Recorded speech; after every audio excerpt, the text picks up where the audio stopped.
Has been made, है ना, ये बात हुई थी एग्जैक्टली वर्ड के हिसाब से। और अब आपको थोड़ा सा टाइम करने की जरूरत है, एंट्री पॉइंट ढूंढने पड़ेंगे, ना कि ऐसे ही घुस जाना है बाजार में। एंट्री पॉइंट से हमारा मतलब था कि कंसोलिडेशन वीकनेस जब आएगी तब बाजार में एंट्री पाने की कोशिश करें। और एक और बात करी थी हमने कि रिकॉर्ड हाइज के आसपास अटकने का जोन है 11,760 के लेवल। तो देखिए वही प्ले आउट होता हुआ नजर आया है और आखिरी 1 घंटे में दबाव आया। जैसे वरुण कह रहे थे, बैंक निफ्टी में थकावट, शुक्रवार को बैंक निफ्टी परफॉर्म कर रहा था, फ्लैट कामकाज हुआ और आज उसी पॉकेट में देखा कुछ मुनाफा वसूली का दबाव आता हुआ। तो प्योरली इस समय तो मैं कहूंगा उससे प्रॉफिट टेकिंग, बहुत घबराने वाली बात है नहीं। 7-7.5% पिछली सीरीज, उसके बाद फ्राइडे को अच्छा उछाल, आज भी दिन भर अच्छी मजबूती, तो बहुत तगड़ा मोमेंटम था। तो माइनर एक प्रॉफिट टेकिंग आती हुई। और ध्यान रखें, इसीलिए मैं एंट्री पॉइंट्स की बात कर रहा था, क्योंकि अब क्या है, जो वीकर बुल्स हैं वो शायद बाजार में एंट्री कर रहे हैं, जो साइडलाइन में बैठे थे, जो भरोसा नहीं कर रहे थे रैली पे, वो एंटर करते हुए। तो ये समय होता है, अपॉर्चुन टाइम होता है अच्छे इंस्टीट्यूशंस को थोड़ा तो मुनाफा बांध लेने का, वो मुनाफा वसूली हो रही है। तो अब मुझे कल का सेशन उसके लिहाज से बड़ा इंपॉर्टेंट है। अभी तो सिर्फ प्रॉफिट टेकिंग कहूंगा, ट्रेंड रिवर्सल नियर टर्म में कहना गलत होगा। शायद एक टाइम, ये सब पॉसिबिलिटीज हैं, शायद एक टाइम वाइज करेक्शन की तरफ हम मूव कर रहे हैं। हो सकता है यहाँ से 50-100 पॉइंट 150 पॉइंट हो, लेकिन वो टाइम वाइज करेक्ट करते हुए नजर आए इस तरह की रैली के बाद। सब पॉसिबिलिटीज हैं, पर वो फोरसाइट, वो हाइंडसाइट पता चलना है, ओनली टाइम कैन टेल, है ना। तो अभी तो खैर अब मुझे करना क्या पड़ेगा, अब मेरे लिए इंपॉर्टेंट है कि हमें अच्छे एंट्री पॉइंट ढूंढने, वो ढूंढते रहेंगे हम। एफआईएस के आंकड़े आज इंपॉर्टेंट होंगे, क्योंकि 25 सेशंस के बाद एफआईएस ने फ्राइडे को 100, आंकड़ा छोटा लेकिन एक 80-85 करोड़ रुपए की बिकवाली का आंकड़ा आया था, तो उस आंकड़े को देखने की जरूरत है। फ्राइडे का मार्केट दिख रहा था पूरी तरह से डीआईएस ने चलाया था, 1700-1750 करोड़ रुपए की बाइंग हुई थी। तो आज वो आंकड़े भी इंपॉर्टेंट होंगे, इन सब के बेसिस पे कल हमें रिएक्शन देखना होगा। ध्यान रखें, ग्लोबल संकेत मजबूत थे, डाउ फ्यूचर जब हम बंद हो रहे थे तो 250 पॉइंट के ऊपर कामकाज कर रहे थे, इस तरह की मजबूती है। अब इस मार्केट को, हाँ आप क्या बोल रहे हैं? एक बात बोलना था, क्योंकि हम एक बड़े इवेंट में जा रहे हैं, वो है आरबीआई की पॉलिसी। कुछ लोग बाजार में ऐसा बोल रहे थे कि अगर बनेगा तो उसके पहले बन गया तो बन गया, उसके बाद फिर बनना मुश्किल होगा, क्योंकि उसके बाद जो अगला बड़ा इवेंट है वो इलेक्शंस है, जिसका आउटकम आने को 1 महीना लगेगा। हाइज की बात कर रहे हो आप? हाँ, नहीं देखिए, हाइज के लिए जब सब तैयार हो ना तो हाइज नहीं लगते। हाँ, आप भी तैयार थे, पूरा चैनल तैयार था, हर चैनल में आपने देखो सब तैयार बैठे थे, सब अज्यूम करके चल रहे थे। मार्केट इतना आसान नहीं है, market is always going to surprise you. तो आप जब प्रिपेयर्ड नहीं हो, जब आप अज्यूम नहीं कर रहे हो, तब वो हाई लगते हैं। और अब इस जोन पे अटके हैं तो एक हाई लगने की प्रोबेबिलिटी बन जाती है कि हो सकता है कल गैप अप के साथ शुरुआत कर दें हम, तो उस गैप अप में हाई लग जाए, वो बात अलग हो सकती है। हालांकि हाई तो एक आंकड़ा ही है, लेकिन हाँ वो एक साइकोलॉजिकली इंपॉर्टेंट बैरियर बन जाता है समय बाजार के लिए, इसीलिए इंपॉर्टेंट। अच्छा, आप बाजार में करना क्या है? अब निफ्टी में तो मैं कह रहा हूं क्लोजली वॉच आउट करना पड़ेगा मुझे कल का सेशन। आज तो सिर्फ एक प्रॉफिट टेकिंग मान के चल रहा हूं, घबरा नहीं रहा हूं। लेकिन एक चीज ध्यान रखें, एक बात थोड़ा सा क्लियर होना शुरू हुई बाजार में कि बैंक्स और फाइनेंशियल सर्विसेज स्टॉक्स थक रहे हैं।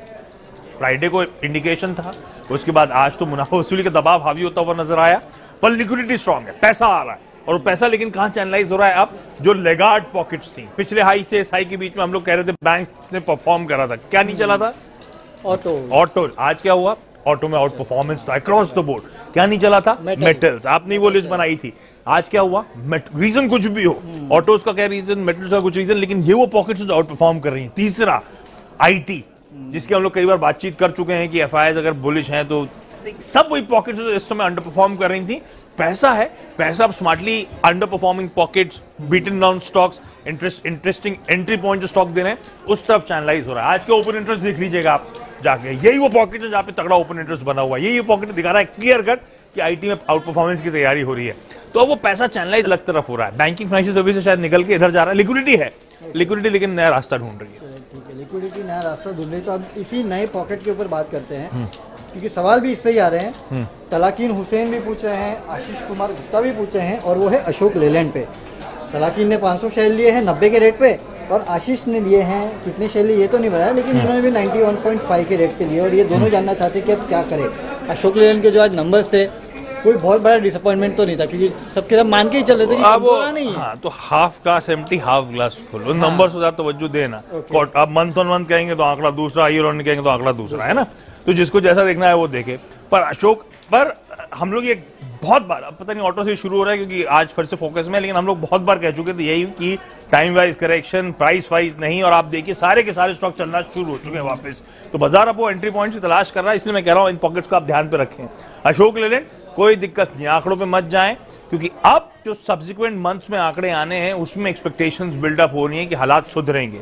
मई जून की हम लोग लगातार बातचीत करते हैं इसी प्लेटफॉर्म पे, जून ऑनवर्ड्स आप देखेंगे कि हालात सुधरना शुरू होने हैं, तो अब बाजार उसको फैक्टर इन करेगा। ये जो पेन है ऑलरेडी प्राइस में है, इसीलिए शायद कमजोर आंकड़ों के बाद भी अशोक लेलैंड लाल निशान से हरे निशान पे आता हुआ आज ट्रेड के दौरान नजर आया था आपको। मेरा मानना है सर होल्ड करें, इवेंचुअली थोड़ा समय देंगे, हो सकता है इसी, क्योंकि मैं कह रहा हूं पैसा अलग तरह से चैनलाइज हो रहा है, हो सकता है भी रैली में, नहीं तो इवेंचुअली जब वो आंकड़े पास आते रहेंगे तो बाजार उसे पक्का डिस्काउंट करेगा। ये स्टॉक यहां से अच्छा आउट परफॉर्म करने चाहिए। जब मैं कह रहा हूं बीएफएसआई अटकने की तैयारी कर रहा है बैंकिंग फाइनेंशियल सर्विसेज, तो वो तो हैवी वेट पॉकेट है, इतना पैसा फिर चैनलाइज कहां होगा, इन्हीं अंडर परफॉर्मर्स में होगा जिसमें अभी भी भरोसा है बाजार का। और ये सिर्फ एक टेम्पररी सीजनल ब्लिप है। आज भी किसी मैनेजमेंट से बातचीत हो रही थी आज या कल, वो भी सिमिलर व्यूज, तो मैं कई सारे मैनेजमेंट से बातचीत करके कॉन्फिडेंस दे रहा हूं कि हालात सुधरेंगे। एक हालात सुधरने का क्लियर कट ट्रेंड आएगा, खासतौर पे सीवी मैन्युफैक्चरर्स के लिए इलेक्शन का ओवरहैंग खत्म होना, क्योंकि फ्लीट ऑपरेटर्स फिर कॉल लेंगे। अभी कोई भी उसमें बेट नहीं कर रहा है, इसीलिए वो मई जून का लॉजिक है, उस मई जून के आंकड़े की बात जो हो रही है, इसलिए थोड़ा रुकें सर। चलिए ठीक है, चाय मिली है, लंबे समय में अच्छा पैसा बना के देगा। अगला सवाल बीएल पे केविन भारत मोरेस, इलेक्ट्रॉनिक्स, हाँ केविन मोरेस और एल्डेन वास दोनों पूछे हैं इसमें क्या करे। केविन ने तो 3000 शेयर लिए 94.40 पे, और एल्डेन ने 350 शेयर लिए 95.3 पे।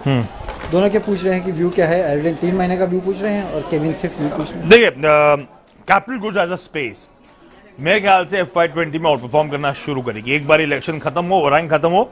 इसीलिए कुछ दिन पहले आपको याद होगा मैंने BEML को हाईलाइट करा था, जिसपे हम लोगों ने चर्चा भी करी थी इसी प्लेटफॉर्म पे भी। BEL में भी मुझे लगता है अच्छा मोमेंटम, अच्छा ट्रैक्शन आएगा, बहुत सॉलिड बिजनेस है। और अगर मैं BEML पे बेट कर रहा हूं कि यहाँ से 1300 1350 की तैयारी हो रही है, तो लाइकवाइज आप एक्सपेक्ट करें कि BEL में भी इस तरह का स्विंग देखने को मिलेगा।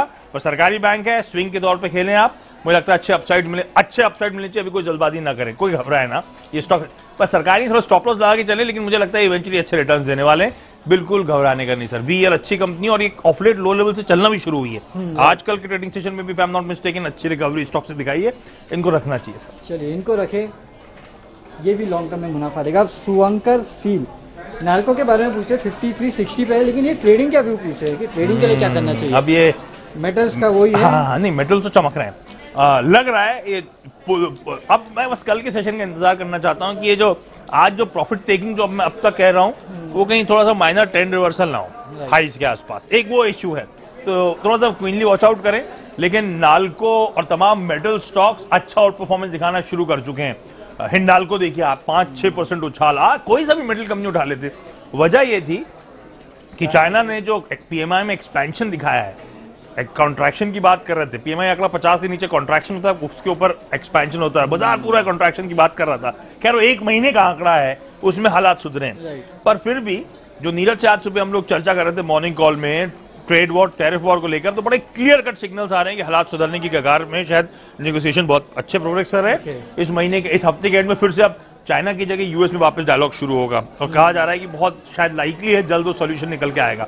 ये सभी मेटल में यहाँ से टेलविंड के तौर पे, क्योंकि सारा दबाव प्राइस में है। नाल्को 55 के आसपास का स्टॉक है और 80-85 के आसपास हाई से करेक्ट होकर आया था, इसलिए मैं कह रहा हूँ सारा पेन भाव में है। हालांकि नाल्को वो कंपनी है जिसको ग्लोबली बहुत ज्यादा फर्क नहीं पड़ता, इतना नाल्को को पड़ता है, पर सेंटिमेंट के तौर पे तो ये मूव करेगा, इसलिए नाल्को को रखना चाहिए। अभी ऑफलेट लो लेवल से अच्छी रिकवरी आ रही है, शायद लाइकली ये मोमेंटम कंटिन्यू होगा। लेकिन इसको स्ट्रिक्ट स्टॉप लॉस के साथ ट्रेड करें, क्योंकि ये जो मेटल का साइकिल है कब घूम जाए और कब चाइना की तरफ से गलत खबर आ जाए इसका भरोसा नहीं है, तो स्टॉप लॉस के साथ इसको ट्रेड करें। अगला है आइडिया पे 20 रुपए के भाव पे 18,000 शेयर योगेंद्र सिंह धाकड़ लेके बैठे हैं। 18,000 शेयर थोड़ा राइट्स में भी उठाया होगा, उठाना ही चाहिए था, ठीक क्या। तो 18 आपकी एवरेज बाइंग हो गई, मैं ये अज्यूम कर रहा हूँ। स्टॉक तो 16 के आसपास है, हाँ रखें सर, अब तो रखें। और वोडाफोन आइडिया के लिए हम लोग कह रहे थे एक्स राइट आ चुका है ये, और एक्स राइट के बाद एडजस्टमेंट के बाद एक अच्छा फंड इन्फ्यूजन आ रहा है, लिक्विडिटी आ रही है इस कंपनी में।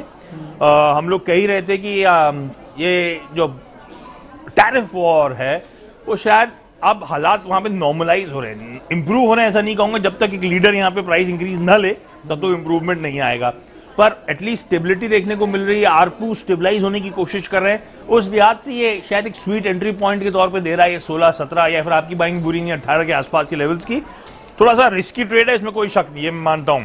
पर एम्बेडेड वैल्यू जो होती है ना बहुत तगड़ी है, 45 करोड़ ग्राहक रखे हुए हैं, कुछ ना कुछ तो मूल्यांकन आना है। इन लेवल्स के आसपास 35 रुपए पर मंथ कंपलसरी हो गया, तो अट्रैक्टिव है पॉइंट।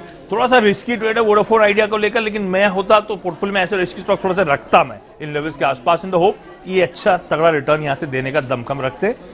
होल्ड। ओके आशीष, एक सवाल, इनफैक्ट आप जब ये ट्रेड वॉर टेरिफ वॉर की बात कर रहे थे तो मेरे जहन में एक सवाल आया था। आज 2 स्टॉक चले हैं, टाटा मोटर्स और मदरसन स्वीज, और ये वो 2 स्टॉक्स है जिनको ये ट्रेड वॉर टेरिफ वॉर से सबसे ज्यादा फर्क पड़ता है। तो क्या इनमें अब वो जो डर था वो खत्म होते जा रहा है, इसके लिए चले, या फिर मार्केट की रैली के साथ चल चुके हैं, मुनाफा मिल रहा है तो निकल जाइए, कल वापस गिरेंगे? नहीं, तो टाटा मोटर्स पे तो लास्ट टाइम जब चर्चा हुई थी, ऑटो स्टॉक्स पे तो बहुत चर्चा हो चुकी है। टाटा मोटर्स पे चर्चा हुई थी तब यही कहा था मैंने कि 140 141 एक पैनिक बॉटम है, उसके नीचे स्टॉक जाता हुआ नजर नहीं आ रहा, लगातार रिकवरी आई। हम लोग ने ये चर्चा करी थी किस तरह से वीक हैंड्स को एब्जॉर्ब करते हुए इंस्टीट्यूशन की बाइंग आई, अब इन लेवल्स पे स्टेबलाइज हो रहा है। आज जो चलने की रीजन था सिंपली बिकॉज इंटरनेशनल मीडिया में अटकलें लगाई जा रही हैं। अटकलें क्या थी कि जेएलआर को बेचने की तैयारी हो रही है और जेएलआर को खरीदने के लिए फोक्सवैगन सामने आ गई है। कुछ 30 बिलियन पाउंड या यूरोज जो है, अब वो आंकड़े में मत जाइए, 30 बिलियन है, वो पाउंड है यूरो तो मुझे याद नहीं, 3 बिलियन जो भी, वो खबर ये थी कि उसको 3 बिलियन होगा शायद, लेकिन वो खरीदने की तैयारी, इस तरह की अटकलें थी टाटा मोटर्स में। इसीलिए आप देख रहे थे 7 8 9% तक का उछाल देखने को मिल रहा था। खैर उस खबरों पे मत ट्रेड करें, जब आएगी तब आएगी, ऐसा कुछ लग नहीं रहा इस समय। तो मुझे लगता है टाटा मोटर्स को होल्ड करना है मुझे। हमने कहा था नेक्स्ट वेव ऑफ बाइंग आ चुकी है, इसके बाद कंसोलिडेशन है, 10-20 रुपए के आसपास की जोन में कंसोलिडेट हो रहा है, स्टॉक 200 के पास जाने की तैयारी कर रहा है। याद रखिए लास्ट टाइम एग्जैक्टली यही चर्चा हुई थी और वो नजर आ रहा है। अब यहाँ से अच्छा मोमेंटम और पकड़ना चाहिए स्टॉक को, नॉट बिकॉज ये बस खरीदारी उधारी का, उसको मत भूलें। इस तरह के रिस्की ट्रेड नहीं लें तो बेहतर है पोर्टफोलियो स्टॉक्स पे। इन स्टॉक्स को हम इसीलिए लेके चल रहे हैं क्योंकि बहुत ज्यादा प्रेशर प्राइस में आ चुका है, इवेंचुअली उम्मीद जाग रही कि हालात सुधरेंगे। टाटा मोटर्स इस समय होल्ड होगा सर। आज की तेजी का फ्रेश एंट्री तो नहीं करूंगा, लेकिन होल्ड जरूर करूंगा। ओके चलिए ठीक है, होल्ड करें टाटा मोटर्स। और मदरसन? मदरसन ने देखिए, मदरसन तो मुझे लगता है आज ऑटो एज अ स्पेस में जो आउट परफॉर्मेंस था, क्योंकि लिक्विडिटी आ रही है और स्ट्रीट क्या ढूंढ रही है, जो ऑफ हाई स्टॉक ट्रेड कर रहे हैं, जो फंडामेंटली स्ट्रांग है, तो ऑटो एंसिलरी में इसलिए बाइंग हुई। मदरसन के अपने सेट ऑफ प्रॉब्लम्स हैं, पर वो प्राइस में ऑलरेडी हैं। मदरसन ने क्रेडिट स्विस की हांगकांग में इन्वेस्टर कॉन्फ्रेंस अटेंड करी थी, तब क्लियरली मदरसन ने हाईलाइट करा था कि पेन है, दिक्कतें हैं, 5 साल के टारगेट्स आज तक अचीव करते थे, इस बार अचीव करने में दिक्कत होने वाली है, शायद हम मिस करेंगे क्योंकि इन्होंने इनऑर्गेनिक इनिशिएटिव नहीं लिए, खरीदारी नहीं करी। नहीं तो मदरसन का 5 साल के टारगेट आते थे बड़ा एग्रेसिव, उसमें लिखा रहता था ऑर्गेनिकली, मतलब खुद कंपनी इतना ग्रो करेगी, अधिग्रहण करेंगे इतना ग्रो करेंगे, तो कुल मिलाकर हम इतनी तगड़ी पेस दिखाएंगे। इनऑर्गेनिक ग्रोथ दिख नहीं रही, ऑर्गेनिक ठंडा पड़ा हुआ है ना इस समय हालात, तो वो अब सब प्राइस में है। पर मदरसन, लेकिन अब क्योंकि ऑटोज एज अ स्पेस को लेकर हम बुलिश हो रहे हैं, तो मेरा मानना है एंसिलरीज में आपको भी आउट परफॉर्मेंस दिखेगा। ट्रेड वॉर, टैरिफ वॉर के लड़ाई को लेकर हम थोड़े से कॉन्फिडेंट साउंड कर रहे हैं मार्केट के हालात सुधरेंगे, तो मदरसन इस समय तो छोड़ने का लॉजिक ही नहीं है। आपने इतना बुरा वक्त देखा है सर। चलिए तो ये रखे रहे जिसके पास भी है। अब अगला सवाल पेज इंडस्ट्रीज पे है। 25,500 पे पुराजीत रॉय लेके बैठे हैं, लॉन्ग टर्म का व्यू पूछ रही है ना। लॉन्ग टर्म के लिए ही होना चाहिए क्योंकि ये कंपनी कईयों के लिए, फंडामेंटल एनालिस्ट के लिए महंगी है, बहुत महंगी है, पर जो पेडिग्री मार्की ब्रांड्स होते हैं ना, हमेशा महंगे मिलेंगे बाजार में। जॉकी ने इस पूरे स्पेस को बदल डाला। इस तरह के रिटर्न रेशियो शायद ही किसी अंडरगारमेंट मैन्युफैक्चरर ने कमा के दिखाए हो कभी। बता रहे थे जब इनकी इवेंट हुआ था, हाँ, हम लोग मुलाकात करने गए थे मालिक से इस कंपनी के, तो किस तरह से, वो खैर अलग कहानी, लेकिन मजा आया बात करके। हम लोग ने बहुत देर चर्चा करी थी, गए थे तो बताए थे इन्होंने। हाँ, तो यहीं बॉम्बे में आए थे वो जेलोमन साहब, जेलोमन ऐसी कुछ नाम था ना, जेलोमन। तो एमडी साहब से मुलाकात, चेयरमैन साहब से मुलाकात हो रही थी। तो अब खैर आप कंपनी में फोकस करते हैं। 25,000 के लेवल्स पे महंगा है, कोई शक नहीं, लेकिन ये हमेशा महंगा ट्रेड करेगा और ये पोर्टफोलियो वाला स्टॉक है सर। तो इसको तो रखना चाहिए और इवेंचुअली ये नियर टर्म पेन्स, वैल्यूएशंस के ये सब इश्यूज हमेशा क्रॉप अप होते रहेंगे, पर ये उस तरह का स्टॉक है जो इस समय पोर्टफोलियो में रख के भूल जाने का है, क्योंकि कोई इमीडिएट पीयर नजर नहीं आता जो इस तरह के रिटर्न रेशियोज क्लॉक करता हो। ये कंपनी अपने में ही एक सेक्टर बन के उभर गई है, इसके सारे स्टॉक्स टाइप है गजब का, तो इसे रखें। अब वो क्योंकि नियर टर्म तो पेन हमेशा रहेगा, जब भी बाजार का मूड बिगड़ेगा जो महंगा स्टॉक होता है तो पिटता भी है। ये बात तो इसे रखें और भूल जाएं थोड़े दिनों के लिए, अंटिल बहुत कुछ बदले ना, मैनेजमेंट चेंज हो रहा हो या कोई धक्का पड़ जाए, कोई नया पेडिग्री आ जाए, ब्रांड सामने खड़ा हो जाए, तब तक रिविजिट करने की जरूरत नहीं है, इसे रखें। चलिए ठीक है, एक आखिरी सवाल लेता हूँ। अजय सिंह डोडिया का है, अरविंद पे है, 92 पे लिए हुए हैं 1 साल के लिए। ये जो 3 कंपनीज की लिस्टिंग हुई ना, तो बहुत बातें की जा रही थी कि गड़बड़ा गई वो लिस्टिंग। हाँ अंडर वैल्यूड है, ये है, वैल्यू अनलॉकिंग गड़बड़ा गई, हाँ। पर वो इवेंचुअली तेजी पकड़ रहे हैं। अब मेरे लिए अरविंद रिटेल जो है ना, अरविंद रिटेल क्या नाम है जिसमें सारा